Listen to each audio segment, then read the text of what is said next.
Même devant ceux que ces outrances galvanisent, les fidèles parmi les fidèles, il ne fallait pas trop en faire, ne pas trop abuser du miracle du 13 juillet dernier, lorsqu'il échappait à une tentative d'assassinat. Mais comment ne pas s'en servir le jour de son investiture, le jour où le mouvement MAGA, Make America Great Again, finit de digérer un parti républicain désormais tout acquis à la cause de Donald Trump. Un homme changé par l'épreuve, trop douloureuse à raconter, précise-t-il, mais qu'il va tout de même détailler et interpréter pendant de longues minutes.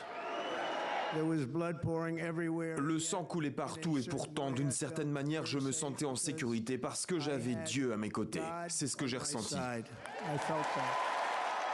Une narration sur prompteur, écrite avec foi et dévotion par son équipe de campagne et reprise à la tribune par ses soutiens. Je pense que c'était une intervention divine. L'effet que cela a eu sur Donald Trump, c'est qu'il n'était plus seulement le candidat d'un parti politique, ou un ancien président, ou un futur président, c'était le leader d'une nation. De sa famille au simple partisan, en passant par un pasteur, un ancien secrétaire d'État ou encore un catcheur, icône des années 80, tous sont venus dire leur admiration pour Donald Trump.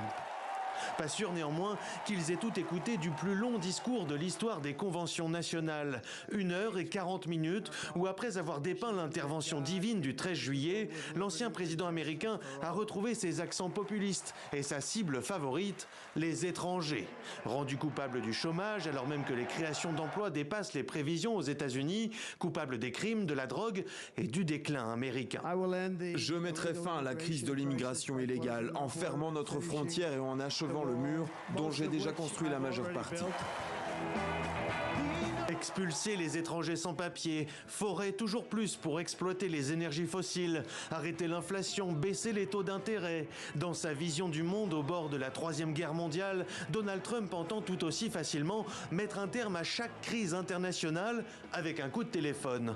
À l'entendre, pas de guerre en Ukraine ou à Gaza s'il était à la Maison-Blanche.